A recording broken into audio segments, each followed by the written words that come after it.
Alright, we live on the camera. Back to live on the board. Mics is good.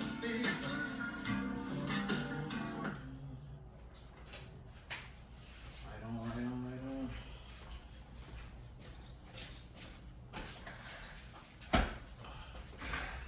Damn. Wham bam, thank you, ma'am. Hear me. We live on the board.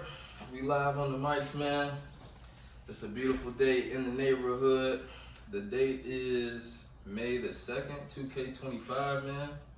I am the host of the Kingdom Performance and Wellness Podcast, Roman Griffin Jr., otherwise known as Royal Mumaran Ra'amunim Hotep. And I'm gonna let my brother introduce himself, man. Yeah, how you doing? How y'all doing, people? My name is Joe B. Smith, father, son, you know what I'm saying? Everyday working man, you know what I'm saying? Just kicking it with my guy, trying to get some good energy. Yes, sir, and we got it, man. It's a blessing, bro. The sun is out. The wind done died down a little bit, man, but I really appreciate you for stopping through the crib, man, and for gracing my show, bro. KPW, the podcast.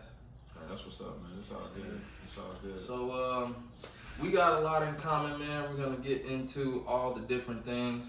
Again, for those who haven't seen the show before, it is KPW, and my business and my brand is about holistic health, sports performance, and Pan-Africanism, man. So we're gonna get into all the things. Further, starting with just like a daily interview, man. You just talked about some of the roles that you occupy in life as a father, as a son, man. Talk to me about just how your day is going and what your day-to-day activities are looking like, you know what I'm saying, work-wise, what you're passionate about. Okay, well, first and foremost, I got a 9 to 5. I work at Ford over in Chicago. I'm a supervisor at Ford. Been there for a little bit right now. My day-to-day, everyday thing, man, is going to work, spending time with my kids. I'm also a football coach. I coach high school football at Westside High School. Shout out to the Cougars. I also got a 7-on-7 team with my guy Mel. We do traveling football. Keep the kids involved, keep them in shape, keep training them up. So by the time they go back to high school, they'll be ready and suitable for their position and better than what they left. So that's mostly my everyday thing. Being a father, spending time with my kids. I have 6 children. 4 girls and 2 boys. Shout out to my kids. Most definitely keep me grounded, keep me growing. You know what I'm saying? So everyday life is just mostly just work, spending time with my kids, family time, and even, sometimes when I go to football practice and stuff, I try to kill 2 birds with 1 stone. I bring my kids with me, so they be running around, while I'm coaching. I got 2 older sons, Jaden and Chance. They be off in their own world, because one of them 20 and the other one 15. So, they'll call pops, if they need me for something, which is, what teenagers, young men do, So yeah, man, that's just everyday life, just trying to maintain, man, stay stress free. Right on. So this is my very first question of the pod to you, brother. Talk to me a little bit more about like being a coach in the community, being a coach in the hood, man. Again, shout out to West Side and the Cougars, bro. Talk to me about like community development as it pertains to high school athletics, football, bro. So again, for those who don't know me or haven't seen the show, I am a former collegiate athlete, bro. I'm also a college coach myself, you know what I'm saying? Shout out to CCSJ and the Wave, man. So again, this is part of the reason why I jumped at the opportunity to have this brother on, because this is somebody that I've looked up to like before I became a coach myself, you know what I'm saying? I remember some of our early conversations, bro. Like we used to do the mentoring thing together, and I was telling him that I was, interested in like finishing my degree, and that I was about to go to CCSJ and to join the team, bro. And I don't know if I ever got the chance to really let you know for real, like seeing you was inspirational, bro. And I could say that for a lot of the coaches that I've had, you know what I'm saying, in my life. But I thought about that, man, like running into you before I dived in on my own coaching journey. So, talk to me about again, like the inner connection between being a father in the community and a coach in the community. Well, I think first and foremost, being a father, um, it's a growth pattern in that. You know what I'm saying? Just as well as a child, you know, a parent teaching a child to become an adult. And a lot of times you're not going to be good at being a father. Most of it is just trial and error, you know. But what I learned, as far as being a father, you know, and extending myself, you know, out to the neighborhoods, whether it's even coaching at Westside, I have a lot of young men who I've had the privilege to coach, you know, that who are great students. You know, I have kids who was trouble kids. You know what I'm saying?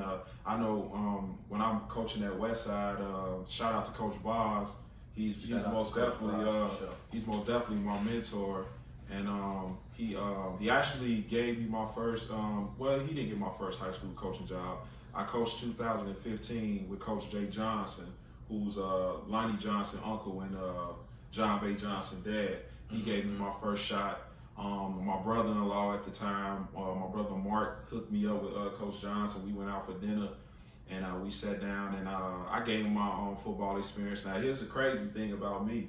I didn't play high school football. Like, I played Pop Warner football, but I didn't play high school football. And then I would say probably after when I became an adult, I was 24 years old. I had got married young. I got married when I was 20, so I was going through like a little depression. And one of my homeboys was like, "Hey man, you ever thought about playing football?" Because I always been an athlete. So I got into semi-pro football, started playing semi-pro football for the Great Lakes Wolfpack. I did a little bit of arena football as well. And I didn't know that just playing football, how it would change my life. You know what I'm saying? Like, it changed my life, bro. I had like coaches that latched on to me, you know, and was teaching me, you know, just teaching me about the game and stuff like that. And then I had got to a point to where I started coaching my son. Shout out to my son Chance. He 15 years old, gonna be 16 this year. He goes to Maryville High School. He plays slot and he play running back. He also play corner. Through this whole process, bro, I didn't know that football would become a passion just as well as a purpose. So my passion started with it because it kind of like changed my format of thinking. It was like my sanctuary, like where I could go to, like if I had, you know, especially battling depression at a young age, you know what I'm saying? When I go to football, bro, I don't think about nothing. Like, it always uplifts me. And I just thought about how it made me feel. So when you come across young kids, and you could tell the ones who was deep, like they want it. You know what I'm saying? You could tell those kind of kids, and how much passion that it holds for you. So what happened was just basically when I got at Westside, or even when I was coaching Pop Warner, I used to have friends that come to me and be like, you know, man, like, bro, like you could get these kids to do what you need them to do. Like, I've always had a connection to where it's God-given, I feel like, because I always had a connection to where I could get them to, you know what I'm saying, get them hyped up, That's get them definitely the a feeling. gift, you know what I'm saying? Yeah. So it was like when I did that, you know, my passion just grew, and then it turned into a purpose. So my purpose, when I knew it was my purpose, my first year coaching at Westside, a couple of years later coaching up under Coach Boz, he would give me like the trouble kids, like, Coach Smith, you take them, you deal with them, you know, like problem kids. So I started taking up under my wings, and then at that point I stopped being a surface level coach. Like, surface level coach to me is just like the kids come to practice, you tell them what to do, and then that's it. So after that, I was like, I don't want to be a surface level coach. I want to go deeper. So I would call my boys, talk to my boys, talk to them about school. If they was acting up in school, I talk to them about school. And then like a lot of these young boys, man, they in high school and they doing grown man stuff. Or whether handling, helping their moms out at the crib, handling responsibilities and all that a grown man should. So it's kind of like they not able to enjoy their teenage years. Some of them can't even play football because they gotta have a job and they can actually play. You feel what I'm saying? So I just extended myself more, did a lot of praying on it, you know, and you know, God most definitely showed me that that football is a passion and my purpose. And it don't stop right there, because I feel like your purpose, it comes in increments. You're not gonna get your full purpose like out the gate. You know what I'm saying? It's gonna come in increments. The more you live, the more you wake up every day, you know, it's gonna be something added on to your purpose. You know, I even at Westside High School, I taught 6 of the boys how to drive. You know, they didn't. I was taking 3 of them home from practice one day, and none of them knew how to drive because I was so tired because I had to work. And I'm like, man, I wish one of y'all knew how to drive. So we, you know, I drive y'all. And all of them was like, Coach Smith, we don't know how to drive. So I'm like, y'all 17, 18, don't know how to drive. So what I did was after practice, an hour after practice, we gonna learn how to drive. So I taught 6 of the boys how to drive. You know what I'm saying? So that's what I'm saying as far as passion and purpose, man. And then sometimes with passion and purpose, you ain't gonna want to do it sometimes, but it's a purpose. It's what you here for. So it's kind of like, I think the word is responsibility, most or definitely, even discipline. Like, yeah. so you know, when I say holistic health, bro, that encompasses mind, body, and the spirit. And when we talk about passion and purpose, and even football, when we talk about sports performance, when we talk about mentorship, you know what I'm saying, we would both be remiss to neglect like the spiritual component to, you know what I'm saying, our whole journey, bro. Because again, you here right now because we can relate. Like, I got a similar story about, you know what I'm saying, how I found my purpose through football, you know what I'm saying, and how I've been able to pivot from sports performance into mindfulness, into mental performance coaching, to be able to help young athletes with mood disorders, you know what I'm saying, whether that's performance anxiety, depression, suicidal ideation, bro. Like, football is a vehicle to be able to, you know what I'm saying, train and develop young men for life. And that's what it was for me as a young player. You know what I'm saying? That's why, again, I was, like you said, just like I had that same type of bond and attachment to a lot of my coaches. But I want to kind of go back to something that you said earlier about you not playing high school or college football and diving straight into the semi-pro career, bro. Like, talk more about what that looked like, what that transition was like, and, you know, what it took to prepare to go and, you know, have that experience. Right, okay, so like I said, I played part 1 of football. I played from like 7 to 11, and at that time I played quarterback. And I was just talking to a friend of mine, and I was telling them I remember the first day that I got introduced to football. Like, I remember it. Let me get that story, because I want to give you okay, so I'm 7 years old. I'm 7 years old. So I'm at the house with my brothers and my sisters. I got 7 brothers and sisters. At this time I'm on punishment. I got in trouble at school. My dad put me on. I was always on punishment as a kid, but my dad put me on punishment. And my uncle Terry, he came to the house, and it was a sunny day outside. He was like, "Hey, I'm finna take y'all to up to Bailey Middle School. Y'all gonna play part 1 of football." So I was like, I'm telling him, like, Unc, like, I can't go. I'm on punishment. You know what I'm saying? So he was like, "Man, don't worry about it. You know, just come on. I'm gonna talk to your dad when you get," because my parents weren't at home. He was like, "I'm gonna talk to your dad when you get home. Don't worry about it." So I go to the football practice, and the first thing they did, my part 1 football coach was Coach Harris. And the first thing they did, he wanted to find a quarterback. So we in the line and we just throwing the ball. Now prior to this, bro, me and my brothers, we'd be outside all the time when we was young, and we used to have like these rock throwing contests. Like, and every time I play against I throw it against my 2 brothers, like my stuff would go far. They'd be looking at me like, dude, like, you know. So yeah, so I go to the part 1 of practice. I throw the football the first time. And Coach Harris was like, "All right, you the quarterback," or whatever. So I'm like, cool. So then after that day, we just did certain drills and stuff. And I just noticed a lot of times that I was faster than most of the kids. You know what I'm saying? You know, you have that couple on the team that's like, okay, yeah, you up here with me. But I've always been a competitor.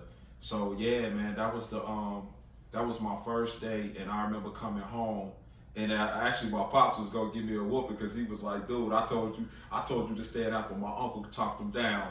You know what I'm saying? And after that day, bro, I played Pop Warner for like 4 years after that for the Glen Park Wildcats, and we had a solid team. We was good, man. I probably scored like 2 or 3 touchdowns every game. You know what I'm saying? It came easy to me. So that's my introduction to football. Okay, so boom, I'm gonna give you my first day of football, and then we gonna get into again how you went from Pop Warner to the semi-pro, right? Copy that. So boom, I was a little bit of a late bloomer. My mom did not want me to play football because I was smaller, and I actually went to like Maryville schools for a lot of like middle school, elementary before I went to Andrant. Okay. And so I was too small to make the Pierce football team. I don't know how, I don't know what the requirement was or whatever, but boom, I tried to go out for like the 7th grade team for the first time. Like I said, I had been playing football outside, you know what I'm saying, in the streets my whole life. But this is the first time I went to go get on a team. So I'm trying out, they're talking about I'm too little, so I gotta go to Pop Warner. Okay. So I go check it out. I'm late because again, I'm thinking I was gonna be able to play for the school. They like a weekend to practice or whatever. Everybody got their pads and all that. Okay. So boom, I come out there. I've never been to football practice before. I've never seen organized football. You know what I'm saying? So boom, they strap me up. First day of pads, they throw me out there. They line me up at the running back spot, and I wasn't getting the ball right. So boom, my eyes huge, real wide. They said go block him, and I said say less, bruh. I ran and smoked this kid as hard as I could, bro. I tackled him like he had the ball. He on the ground, clutching his ribs like I really speared this little boy. And again, I wasn't, too much bigger myself, but so I went and hit him as hard as I could. He's crying, and they pick us up, they dust us off, they make us shake hands and all that. And I just remember feeling so excited about that type of collision, because I was playing basketball and baseball up until then. Okay. And then was like, baseball was really the sport my pops wanted me to stick with. And I was decent at baseball, but it was when I got my first taste of the contact, bro, I was sold right then and there. I'm like, this is different, bro. This is gonna be my sport. And I knew right then, like the first time I hit somebody in that first practice, like, this is way better than any sport that I've done to this point. And I'm not turning back. Most definitely. Yep. And then, so again, we're comparing like our journeys into coaching. So we're taking the long route. So again, I went from playing Pop Warner to going to high school, you know what I'm saying? Went on to play at Aurora University and then coaching at CCSJ. So again, talk to me about like what you were doing, if you did any other sports in high school, or like, again, your path from your Pop Warner experience into the semi-pro thing. Okay, so I didn't, after that, bro, I didn't play no sports, man. So I grew up a church boy, man. Like my family, God. Yeah, we was in church. Actually, I grew up a Hebrew Israelite. You know, that was the religion that I was boom. in. So that's a plot twist I wasn't anticipating. I got a homeboy who his family is heavy on, I don't want to call him a Hebrew Israelite, but I want to say, I can't put a name to this brother's religion or his, denomination or whatever. Okay. But he was not allowed to compete in the jiu-jitsu thing because it was on the Sabbath. You know what I'm saying? Yep. A lot of his tournaments is on Saturdays. He trains, he's good, but he can't compete because most of these local tournaments is on Saturdays. Yep. So is that what you saying? That's it was exactly, more like your peoples didn't want you to compete in sports because you were supposed to be focusing on what? God, on the Sabbath day. You know what I'm saying? So like, yeah. At a young age, bro, I really after a while, I was just like, I did want to play sports, but after a while, you know, you're in your parents' household, so it was like, you know, and I don't fault them for that at all, you know, but I do wholeheartedly believe that if I would have played like high school football, like, bro, You would have been one of bro, them. I would have been one of them. Like, I'm not gonna lie, cause like when I started playing, so what happened was I didn't play no high school sports. I got married. I got married at a young age. I got married when I was 20 to a childhood friend. I had been with her since I was 15. So I got married when I was 20. Then I was going through a divorce when I hit about 24, 25. You know what I'm saying? And at this time, as far as mental health, I separated myself from the church. I didn't go to the church that I was in no more. Right? So it was like a transition of my life. Okay, so boom, let me pause right there. Because again, this is a brother of mine. Again, I've been looking up to this dude as a mentor. I know we got not just similar interests, but similar paths, right? So boom, you know that I was in a committed relationship, broke up or whatever. Yeah, I think had we had to talked get about my that. mental health together. So boom, we've had this talked conversation about because again, we was chopping it up in like group mentoring situations. Yeah. So boom, we went through something similar, downward spiral mentally, had to shake back. Carry on. So one of my homeboys who I grew up with, who actually went to the church with me, my homeboy Wall Street. We call him Wall Street, but his real name is Rashad.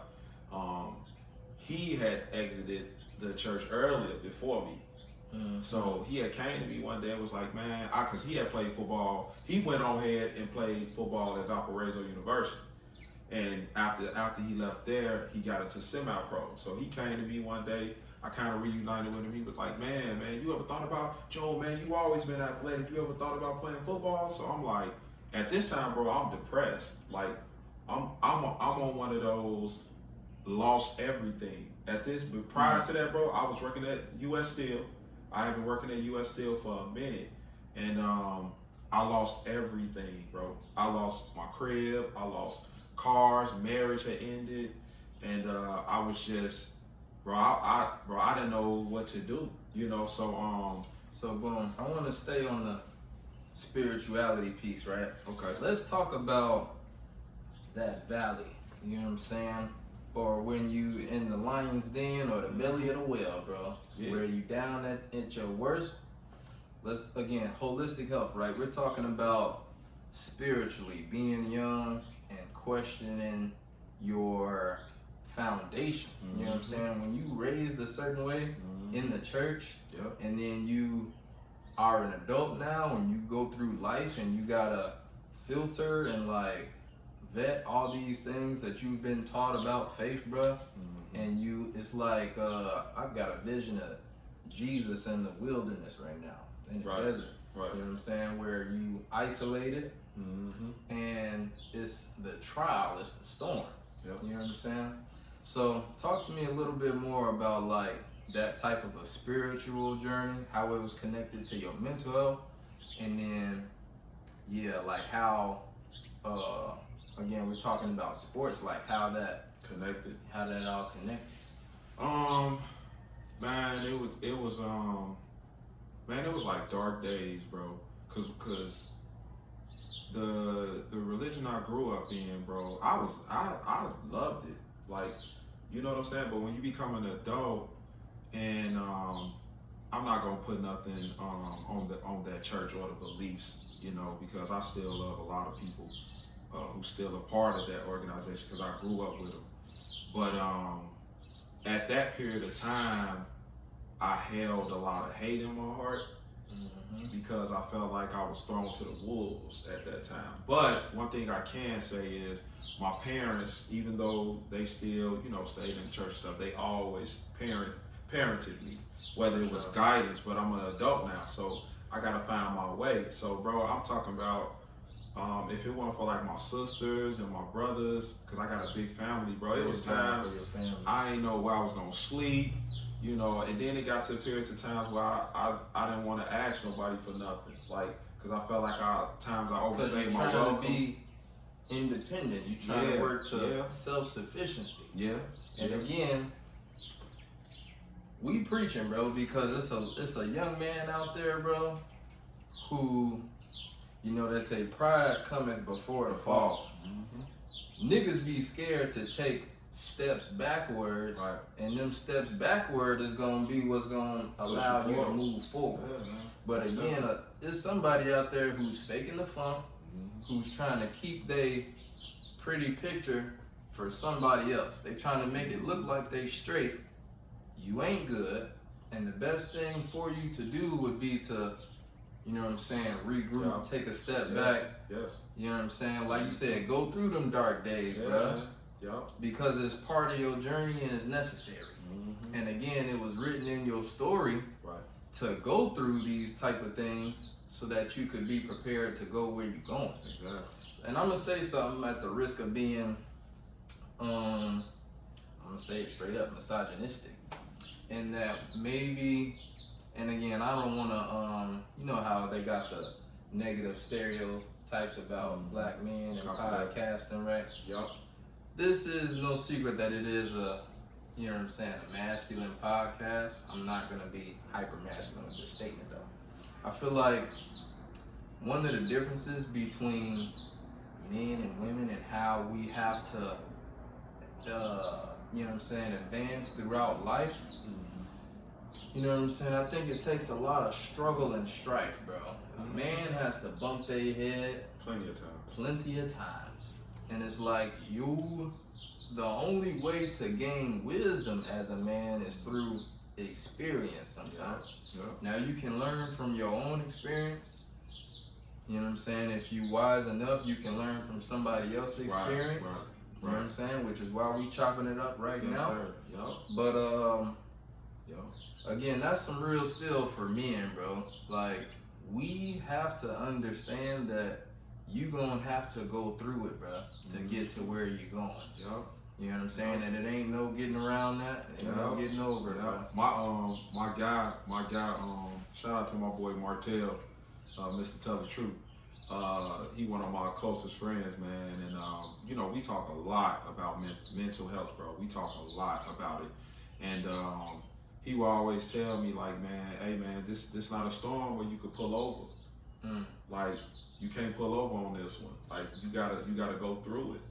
Boom. Didn't we talk about that analogy? I think it was you. Buffalo versus is it a cow? Did we? Was it at the men's? Was it at the men's? I think so. So boom, here's the analogy, right? I don't know, I'm gonna mess it up. Y'all can Google it, you know what I'm saying? I am into nature. I do like to watch them animal shows on Nature Planet and all that. I do too. So boom, let's say a water buffalo, right? When it's raining, when it's a storm, they know to go into the eye of the storm. Why? Because the storm is passing. You know what I'm saying? A cow is gonna run away from the storm. And so the cow stays in the storm longer because he's moving with the storm, trying to evade the storm. The water buffalo going directly into the storm finds the calm in the eye of the storm. You know what I'm saying? That oasis. And so the message is to be direct and to address your issues and problems head on, to not run from struggle and strife, but to seek it out is a whole different type of it's a whole different type of lifestyle, and it sharpens you as a man. Like, if you, this is why we train jiu-jitsu, this is why we have morning and night routines, this is why we do all the things that we might not feel like doing. Because as a man, you have to be, like, I want to say consistent. With seeking out word struggle, bro. That word you gotta was just constantly in my head. put yourself up against it. Every day. Man, just, and not to get off the subject, bro, but on some real stuff. I seen your dad a week ago at work. I seen him, and cause you know your dad was the first barber to ever cut my hair. Like I think, cause growing up, my dad used to cut our hair, but I started going to the barber shop when I started getting a little money. And your dad used to be a barber over by the village. It was him, Mike. It was a couple. Heavy was over there. Yeah, and I stayed a block away from grew up in that barber shop. Yeah, bro. So I probably seen when you was a kid, but your dad, I was telling your dad, man, cause I be watching you from afar, bro. Like I don't really I'll probably say something to you every now and then, but one thing that I do like about you and how you move, bro, your consistency on how you move, whether it's doing yoga in the morning, whether it's your training, because bro, a lot of people struggle with that. I'm probably gonna be the first to admit that a lot of times I struggle with consistency, bro, and I just be trying to hold myself accountable. You know what I'm saying? And to some people, it just comes to you. You feel what I'm saying? Especially when you get yourself in that rotation and everything. But as far as, you know, I'm speaking for myself. Like that's something that I continue to pray about, you know, and even ask God, you know, for directions. Because even a lot of times when I'm giving anybody advice on anything, I get to the point now to where I be trying to listen to what I'm saying. You feel what I'm saying? Because the Spirit can work through anybody. You can receive a word through anybody. So a lot of times I gotta go back and think about what I said and then apply it to self. You feel what I'm saying? But anyway, I seen your dad, and your dad was my therapist, bro. Like your dad cut my hair from 12 years old, maybe 11, to about 23. You know what I'm saying? So, and your dad don't even look old, man. That's the thing, bro. I see your pops look young than the bug. I'm like, bro. He look young, man. Yeah, he be at the workout gym at the job, lifting weights. But anyway, I went to him and I told him, bro. I'm like, man, dog, you did a good job with your son, bro. You did a good job with him, and even your other brother, your brothers and sisters, man. Like Rome always been a solid dude. He's always been a family dude. You know what I'm saying? I'm talking about as far as long as I've been knowing him. Rome was like somebody who I looked up to. Cause you know, like when you were a kid, your pops was dressed nice. You know what I'm saying? Yeah. Especially at that shop. So yeah, man, shout out to Big Rome. Dripped up in the shop right now. I already know. He's probably there. He's probably there right now. So yeah, that's most definitely Big Bro, man. And every time I see him, man, he showed me love. Even when I got the job at Ford, the first day, I seen him on my first day, and he was just like, hey man, he gave me the ropes like he always do. Like, hey, it's gonna be tough when you get in here, but I mean, if you last, just hang in there. But yeah, man. So boom, this is a great full circle moment, right? Because one of my first questions was about coaching and about the intersection of being, because we know as a coach you got to wear multiple hats. Almost definitely. For the young men that you lead in, right? So again, you just talked about my pops being a therapist for you as a barber, and again, we're chopping it up about all the things we have to be for our athletes as coaches, bro. Yeah. Can you talk a little bit more just about, again, like maybe even like what you took away from my pops as a father, and again, just like what it means to be the comprehensive man, because being a father. And again, this is one thing that I'm gonna keep giving my pops his flowers, is that more, you just talked about the impact he's had on you as a client from sitting in his chair for damn near 20 years or whatever. How many other young men has he had in his chair? Man. Not only that, my pops is taking in a bunch of my family members, bro.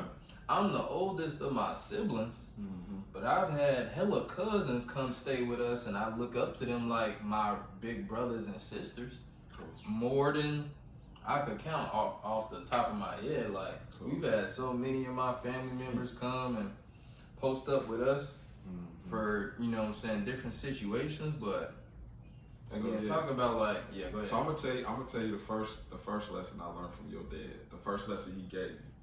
I came to the barbershop. Like I said, this is my first time going to a barbershop. Okay. And we stayed on 35th and Lincoln.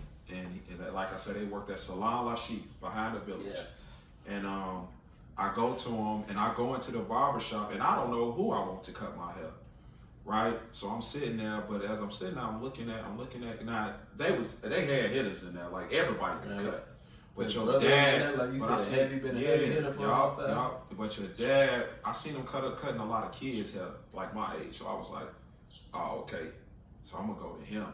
But I waited though. Like at Salon La Chic, if you don't have no appointment, bro, I don't care who you is. Like you gonna be sitting in there for a couple of hours if you want to get that cut. So I got in a wrong chair, and I remember the day, and this vulnerability too. Like I didn't wash my hair. I had a lot, bro. I had a lot of dandruff in my hair, and I remember your dad started combing my hair. And when he was combing my hair, he was like, he took me out to see. He was like, man, come with me.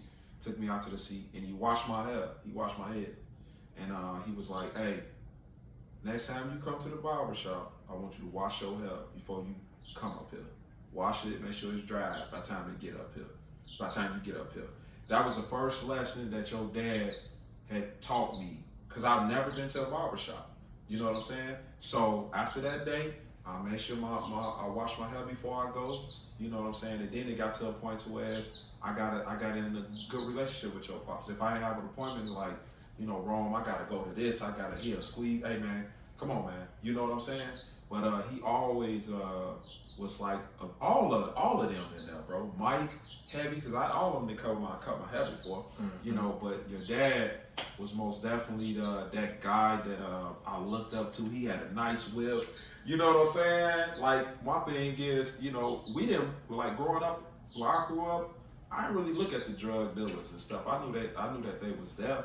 But I never wanted to step into that world, you know what I'm saying? Because I knew, honestly, I wasn't built for it, you know, being a church boy, you know what I'm saying? But your dad was most definitely like a family man. And when y'all had started growing up and stuff, and I'd be like, man, that's your son? Yeah, that's my son. You know what I'm saying? So I know I've seen you at the shop before, you know. But yeah, man, bro, oh my God. Up in that shop, bro. So boom, you know how it go. Like when, cause both of my parents was always working, right? Mm-hmm. I would get picked up from school and go straight to the shop. The same way you just said you would have to take your kids to practice sometime. I was in the barber shop every day. Yeah, man, that's fatherhood, bro. That's all about father. But you don't know in that same aspect, bro. Kids, they pay attention. I was just gonna say, a lot of people call me an old soul, bro. I believe that. You know what I'm saying? A lot of people tell me how mature I am, like past my age or whatever. And I have to attribute it to my time spent in the barbershop, bro. Like, I've been kicking it with old school players my entire life. Yeah. And if I wasn't in the barbershop, I was with my granny. Okay. You know what I'm saying? And my grandfather. Yeah. So it's like, I've always been, and again, being the oldest of my siblings, I had to kind of grow up quick. You know what I'm saying? But yeah, how old are you? I'll be 27 this year, bro. Man, okay. 27. I just posted on my story yesterday. It was a picture of Michael Jackson, and the caption was, "How did I go from 17 to 27?" Man, that's literally how I feel. Man. So 2023 or 2013, we won the state championship. Okay. And 2023, we had our 10-year reunion, and that team got inducted into the Hall of Fame. Excuse me, for going undefeated. And it felt so crazy to think that the damn championship was 10 years ago, bro. I'm gonna tell you, dog. I'm 43 right now. I'm 43, and as days go on, you know, I do feel like the older you get, time speeds up, bro. Time speeds up, and it's like, you remember, it's like when you young and you a kid, days felt like that thing was forever. Yeah, J. Cole said, gray hairs, I'm aging quicker than I thought I'd be. Man, I'm trying to tell you. You already see it. You see the gray in there, man. But so I kind of, did you have something else you wanted to say? No, go ahead. So I'm thinking about, because we got themes throughout this conversation so far. Like, as we talk about my pops, I feel like we're really talking about mentorship. Mm-hmm. And this is something that I've struggled with as a mentor. Mm-hmm. And as a young man transitioning into, different levels of adulthood myself, is like imposter syndrome. Feeling like I'm not ready and equipped to lead young men the way that I've been called to. So it's like I deal with a lot of self-esteem issues when it's like I'm trying to get myself together. Okay. But again, I keep being, the word is called purpose and passion, right? So again, I've been put in positions consistently to lead others, not by design all the time. That's just how God just wrote my path. Right. And again, to me, it's like, I want to, they say you can't lead somebody somewhere you ain't been. Right. And you can only teach what's been taught. Mm-hmm. So for me, it's like, I've been struggling with like feeling like if I am ready to be a coach, Mm-hmm. you know what I'm saying? Right. And again, like, shout out to my players, bro, like all the running backs I had in the room. And what you find out is that being a coach is the game is 90% mental.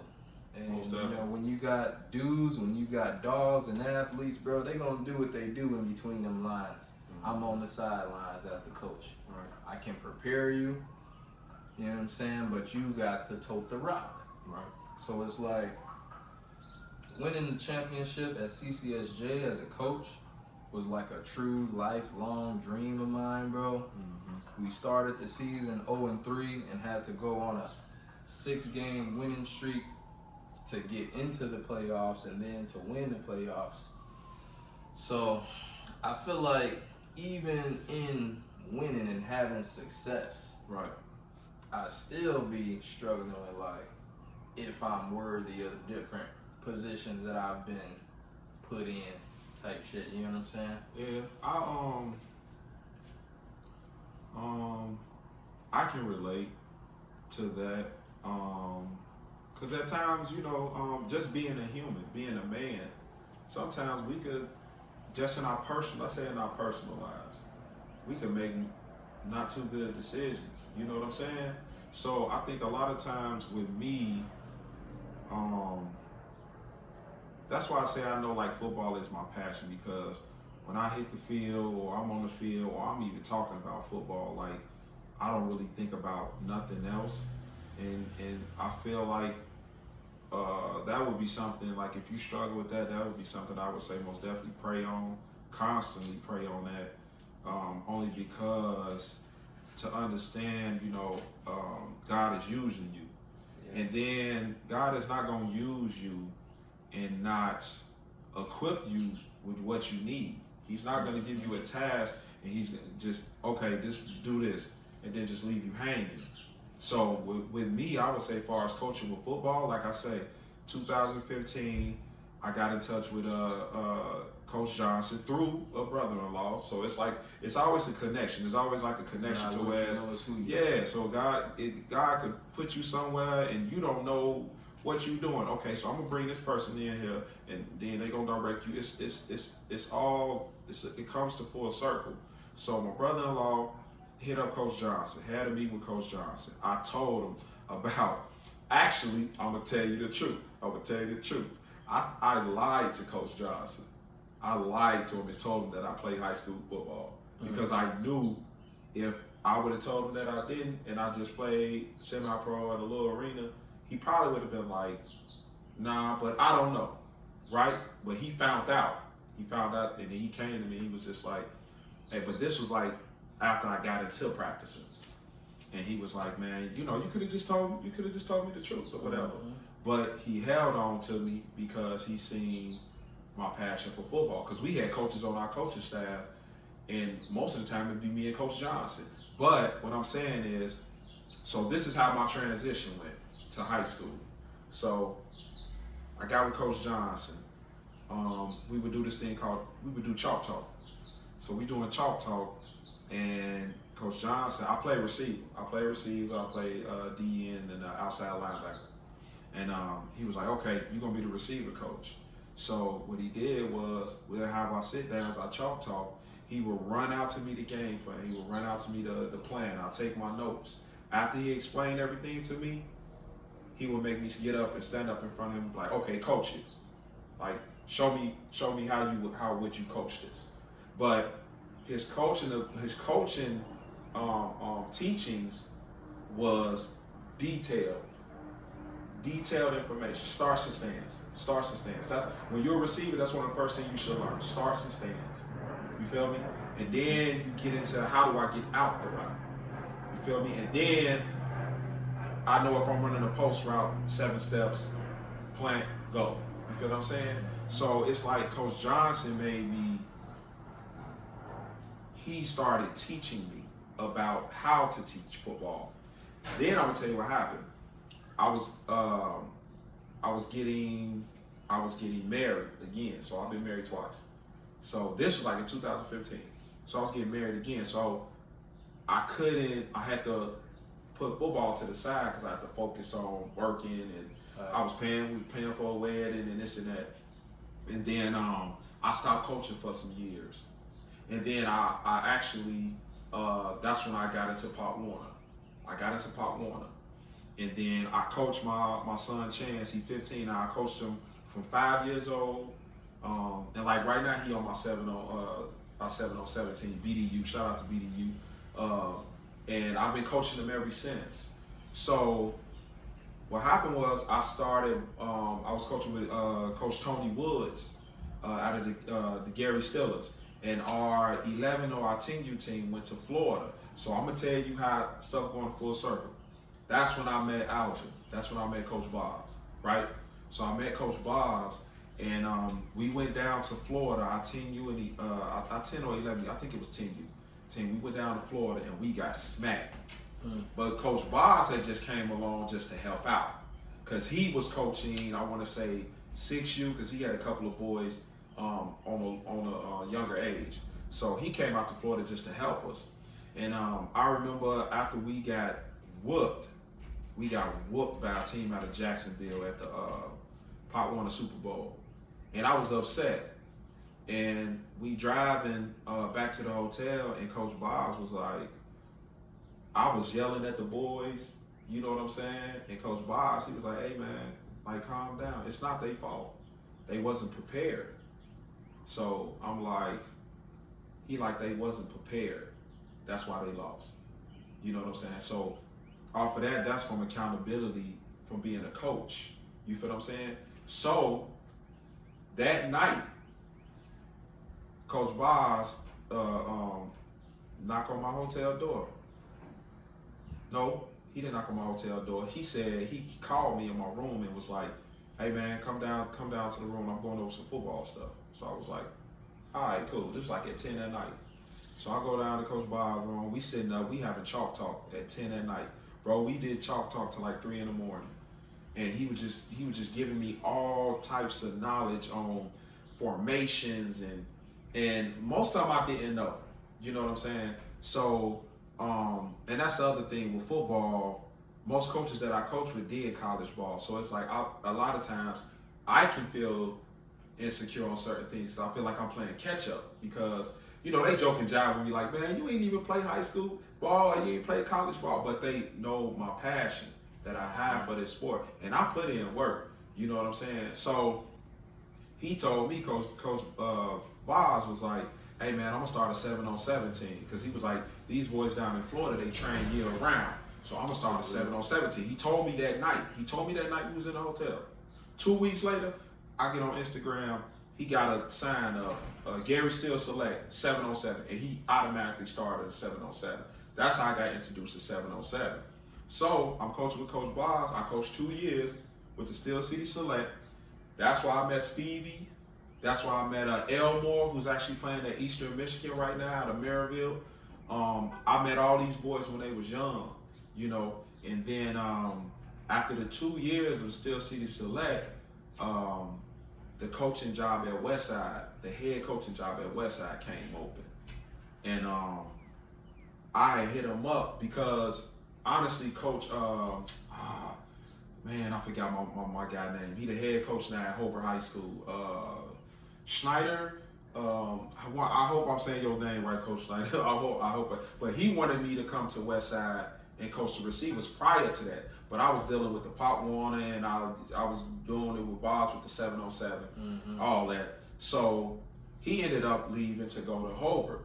Soon as I heard that coaching job was open, I'm like, Bob's, like, bro, you got it, because I knew if Bob's would have got on the coaching staff, then I knew he was gonna bring me along with him or whatever. Not coach, bro. I got an associate's degree. You feel what I'm saying? I don't have a teaching degree. And then I used to think like, well, you got to be a teacher to coach high school football. You know what I'm saying? So I called Boz and I'm like, man, you know, Westside head coaching job came open. So what happened was he played the game with me. He was like, yeah, for real. But he had already knew he was the head coach. He just didn't say nothing yet. And then he ended up throwing a celebration party. And when I was there, he was like, hey man, you know, I want you to be on my coaching staff, you know, permanently, and we gonna pay you or whatever. So I was like, all right, cool, because everything that I had done prior to that was volunteer.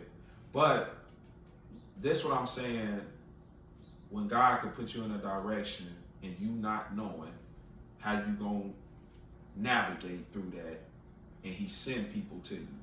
Like Boz, ordering your steps. Yes, sir. So Boswell, even now, Boswell is one of those. If you're gonna be teaching these boys, you gonna teach them right. You gonna know your information. You know what I'm saying? You gonna know your formations. You gonna know your calls. And he still be on me about that today. You know what I'm saying? We didn't be sitting in restaurants, Joe. I remember when I was coaching 707, I didn't know how to read a defense. We did the tournament for one day, and then that night we'd get together, talk about the game plan for the next day. So I'm telling them, you know, what my receiver's doing, I'm knowing all the routes or whatever. So he said, gave me his iPad and was like, draw me up a cover 4 defense. He said, do your offense and then draw me up a cover 4 defense or whatever. So I'm like, I'm trying to act like I know, bro. I don't know how to read a defense. So he was like, and then it's like 4 other coaches in the room with us. So now I'm a little embarrassed, but I'm trying to play it off. And he like, man, you don't know how to read a defense? You know what I'm saying? So I'm like, nope. So the next day during the tournament, I was supposed to call plays. He made me stand on one of the 7-on-7 fields, starting at 8 o'clock in the morning. He said, I want you to stand right here, and I want you to read these defenses. And every time I come over here and I ask you what they running, I want you to tell me what they running. So I literally stood on one field from like 8 o'clock. I mean, they had breaks in between, till probably about 2 or 3, reading defenses. He showed me what it was, and I just started reading defenses. By the time that 3 o'clock came, 2-3 o'clock, I knew my defense. So, and he gonna challenge you every time. He gonna challenge, man. You be sitting at dinner. Hey, what's the cover 2? He always got this iPad. He always carry with him, bro. We could be at the bar. He gonna, draw me up a cover 3 defense. You know what I'm saying? It's people like that, to where they understand that, especially with these kids these days, you have to give them detailed information.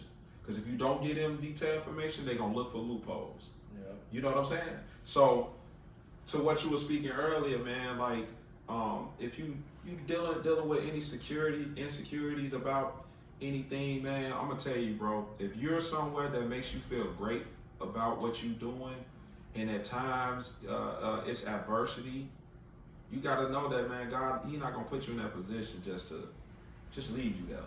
Like, you feel what I'm saying? Especially when it comes to you know, our youth, these young boys out here. You know what I'm saying? So I would most definitely say, just stay prayed up on that, man, and just pay attention to the rotation of people that come in your life, having discernment, having good discernment. I pray for that all the time, bro. Yes, and you know what I'm saying? And then even when you doing all that, analyze yourself.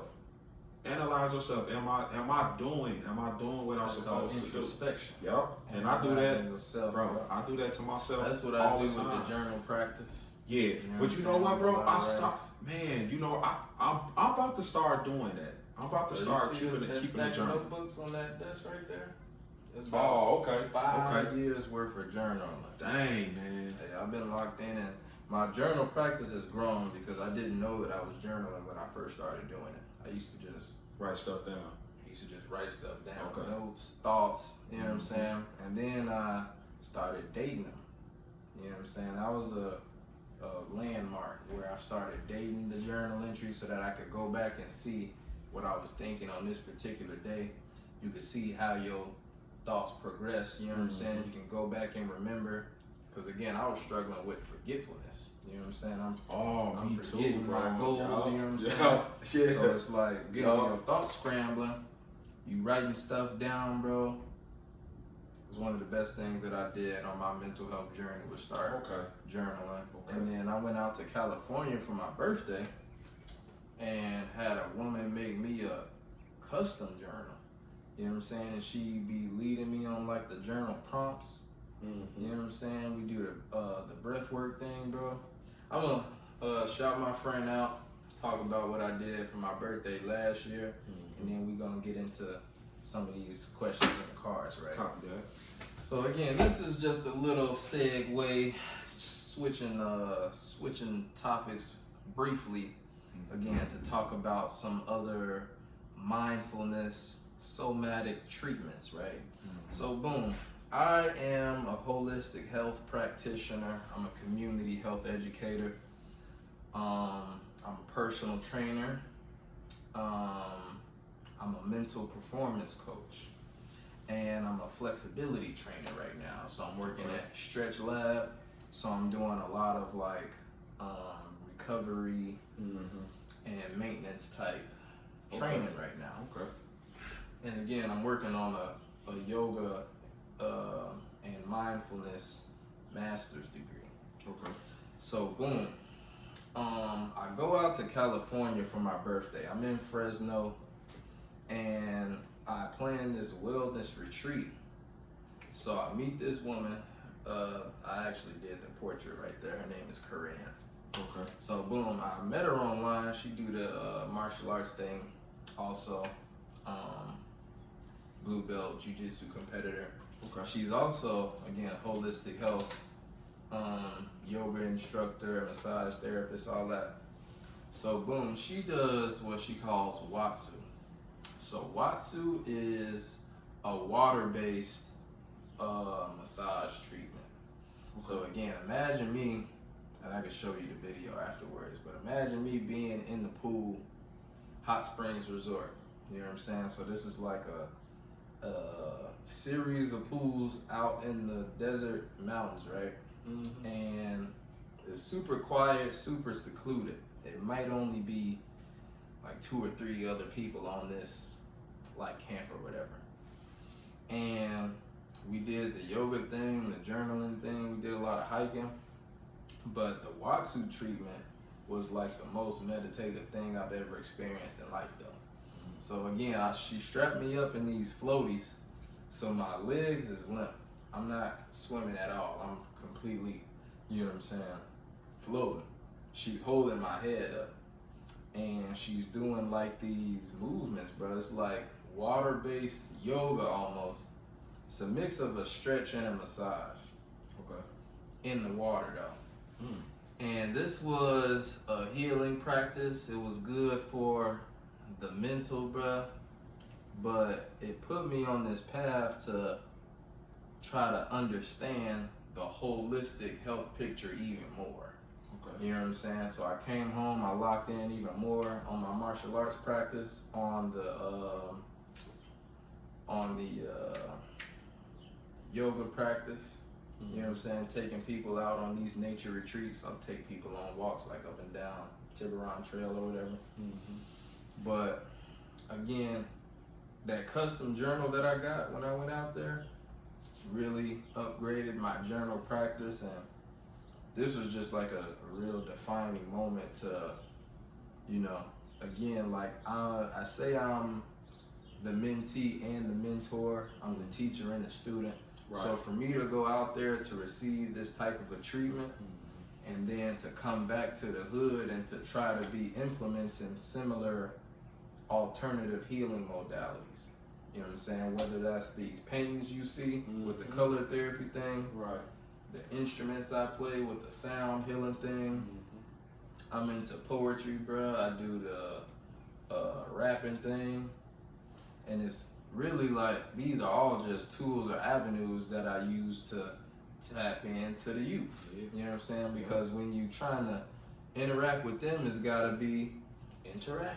You know what I'm saying? You can't come and lecture no kid in 2K25, right. Bro. You gotta hit them with some razzle dazzle, something that's gonna catch their attention and that's gonna hold their attention. Right about that. Right about that. So again, without any further ado, we are just at an hour on the board. I always say an hour is generally what I try to shoot for with a lot of these conversations that I have on the mic, but it do be feeling short. I always tell people, you know what I'm saying, it's an open mic to come back. This is the first but not the last time. But I'm gonna shuffle my holistic health cards right here. So boom, this is a deck of cards about brain care and self-care.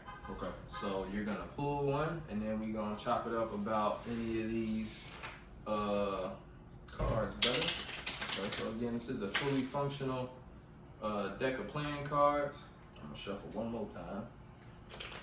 But it also has, like I said, a question pertaining to either brain health or self-care. All right, pick a card, brother. Go ahead and read it off, and then we'll both answer. Okay. What does it feel like after you spend quality time with a friend? What does it feel like after you spend quality time with a friend? And it says friends specifically, not friends or family. It just say friend. Okay. So boom, I'm gonna be vulnerable, right? I've struggled with being a bit of a recluse, being isolated, you know what I'm saying? I got a short list of real friends, you know what I'm saying?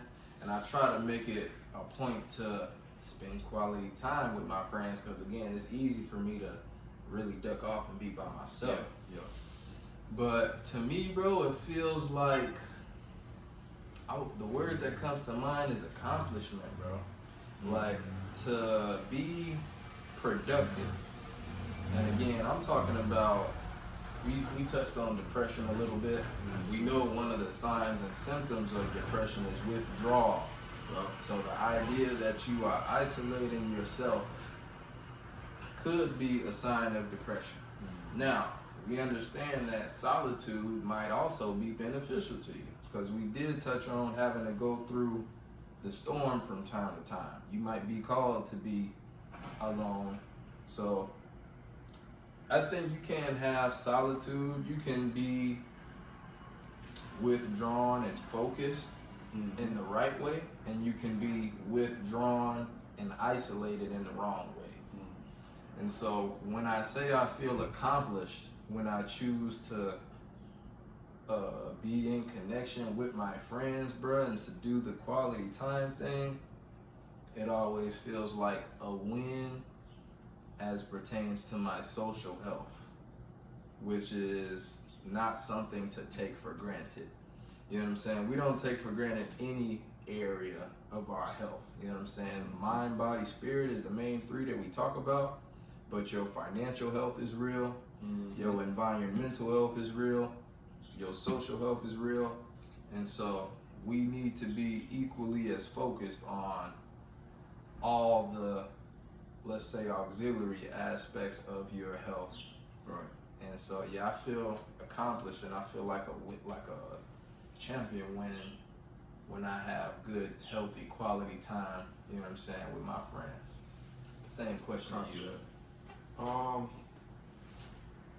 I say, far as me, it depends on what friend I'm talking about. Okay. You know what I'm saying, or whichever friend I'm encountering at that time. So I would say, far as me, the greatest thing that I feel great. Let me say that I feel great after talking to a friend. You know, and you know how a lot of people say, you know, I have like a couple of friends here and there. Bro, I got a plethora. Mm, that's a blessing. I And got that speaks friends. to you. That speaks to your social health.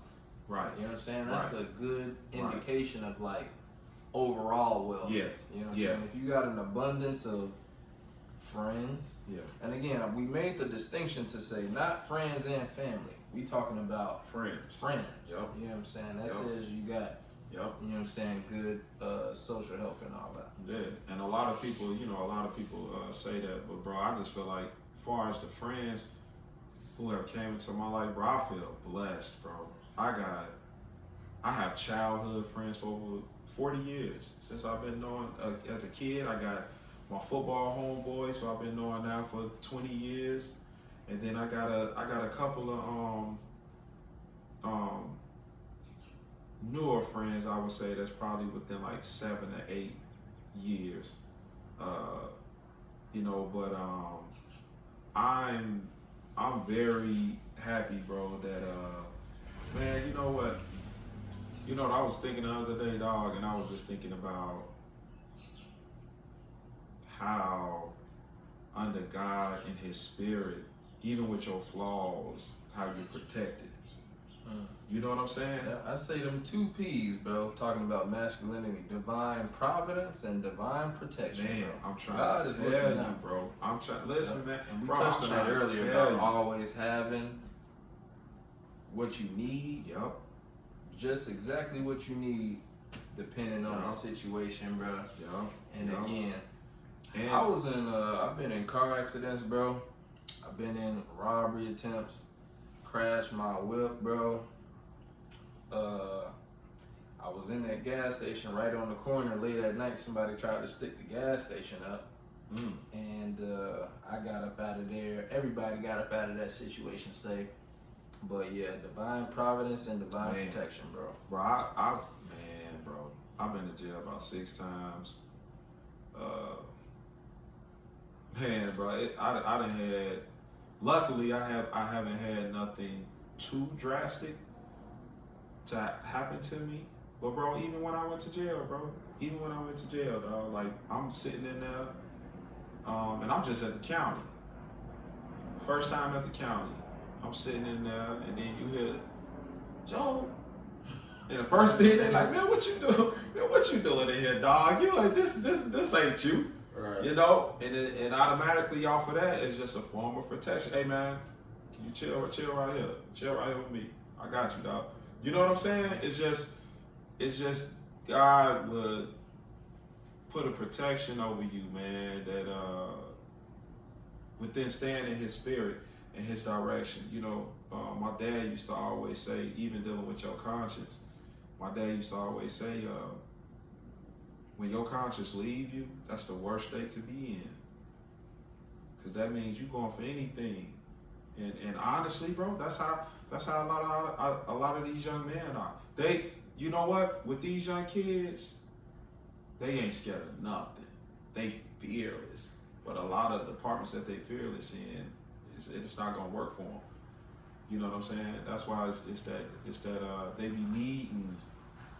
Wise counsel. They be needing us. It's like passing it down, passing it through, man. And it all cycles. It all cycles. Like even I had a chance a couple of years ago to coach at Maryville High School, and I didn't do it. I was at Westside, and you know, even though Maryville is a bigger program and all that stuff, you know, I always felt like God wanted me to be in my community where I grew up at. You know what I'm saying? Seeing a better outcome as far as that, man. And like I say, man, shout out to you, bro. Shout out to your pops, to your moms. You know what I'm saying? They still probably continue because I know they still give you guidance. You know what I'm saying? Your journey, bro. All I can say, you know, I didn't DM'd you a couple of times, man. Like, bro, you gotta. It's more of a purpose on your life than what you think. You know what I'm saying? So I would just say, man, stay the course, whatever you're dealing with. Even us as men, man, like, don't be afraid to be vulnerable. Don't be afraid to, you know, talk about what you're going through. Don't be afraid to talk about God. You know, like, you know what I'm saying? With anybody, like, man, I talk about God all the time. I'm not perfect, bro. I'm not even 43, bro. I'm still making bad decisions. You know what's funny, bro? My pops ain't too much older than you, bro. I know. My pops is almost 50. Yeah. Your pops probably started cutting my hair 48. when he was like 18, 19. Type. Yeah. Yeah. They weren't that older than me. They was like big brothers. They was like big brothers to me, you know what I'm saying? But yeah, I try to do that frequently, you know what I'm saying? Give my pops his flowers, bro. I'm Roman Jr. and, you know, I'm striving every day to have the same type of impact on the community that my pops has had, you know what I'm saying? In more ways than one. Doing it how I do it, you know what I'm saying? I'm not a barber. But again, like, I'm for sure walking in my pop's footsteps and the ones before him too, bro. Yeah. You know what I'm saying? Yeah, man. Shout out to my dad, man. Like, I kind of get emotional when I talk about my pops, but my dad just made 70 this year. That's you know, impressive. he been married to my mom for 49 years. Next year it's gonna be 50, and 7 kids. From ages 42 to 48. This is what I was getting at when I was saying the misogynistic thing earlier, is that when we put the light on real niggas, bro, because when they talk about the toxic, masculine, black podcast space, niggas don't be real men in these spaces, bro. Yeah. These don't be dudes who be stand-up guys. Yeah. Who they families love and respect. These be dudes who be struggling with they self and hating they self and hating the women and all that, bro. Yeah. So again, this has been a super necessary episode, bro. And I'm gonna have my pops on eventually. Yeah, but we're gonna keep putting the light on real men, bro. Real men in the community who are real fathers. Yep. Real leaders in the community, bro. And, you know, we standing on business, bro, in more ways than one. Because, again, it's not easy. It's not popular to be upstanding, bro, and to be on the right side. Man, you see what Shador and Deion saying? Oh, yeah. You see that? Yeah. You know what I'm saying? Yeah, How how dare humble you? You know what I'm saying? How dare you be a good righteous, man? yeah, and You know have what I'm faith. saying? You know what I'm How saying? dare you And talk put your about son in like position to have everything. That's you know what I'm saying? That's crazy, man.